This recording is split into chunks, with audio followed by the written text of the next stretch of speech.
firstly, I would have to say, commencing my job as Executive Director of Peak Care Queensland in 2011 was absolutely one of the highlights.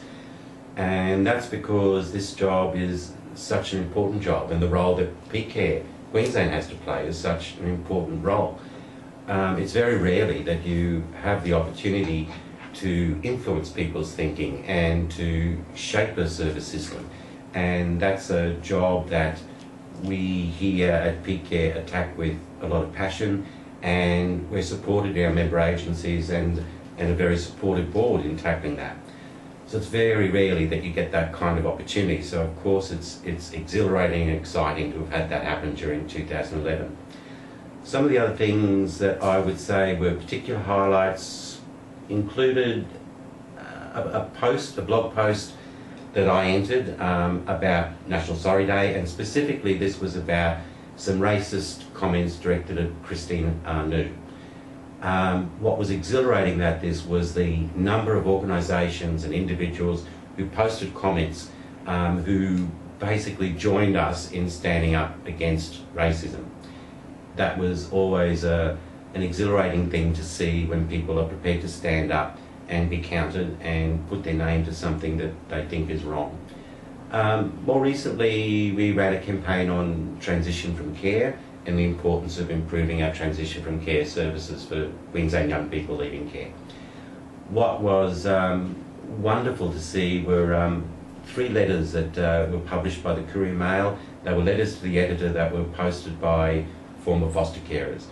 And the idea that foster carers were able to also express their voice and build on what we had to say and support us in that kind of campaign was simply marvellous.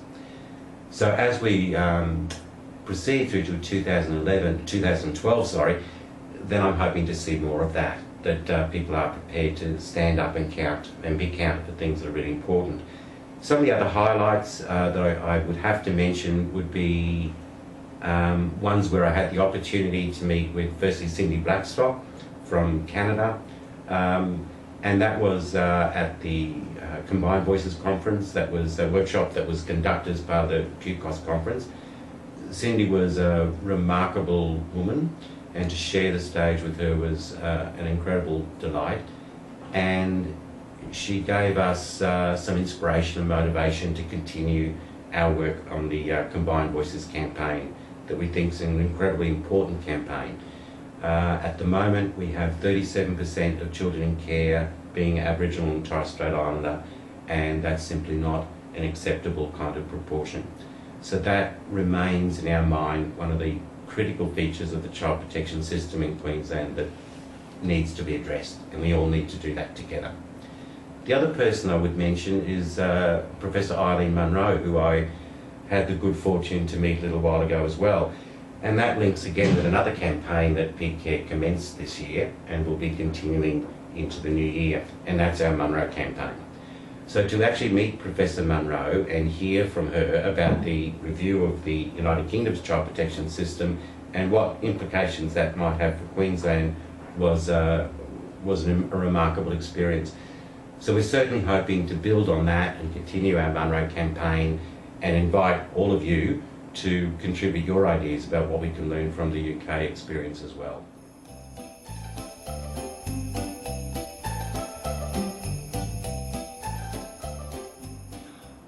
Often when I'm asked to speak about Peak Care at different public functions, I start off by saying that Peak Care is a small organisation with a strong mind and a big heart.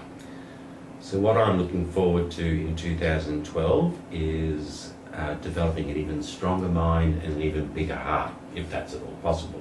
I think those 2 women that I mentioned before have given us great inspiration for doing that. And I'm always amazed at how passionate our sector is about the kind of work we do, the significance of that work, and our preparedness to tackle that with gusto. I'm reading a novel at the moment where there was this interesting line talked about 2 characters in the novel, and they were described as people who saw life as a struggle but one to be tackled with optimism and confidence. And that's probably, I thought that was a good line to take some inspiration off from for peak care as well. That yes, there is an onerous responsibility that we have, and we are obliged to tackle some of those very difficult questions that we have to face. But we can do this with great optimism and confidence. So that's what I'm looking forward to in the new year as well. I'm certainly hoping that all of you and our member agencies and other friends of Peak Care will join us in that, and that I wish for you a very happy and safe Christmas and New Year, and you'll get lots and lots of rest and ready to tackle those big issues with all the confidence and optimism you can muster for the new year.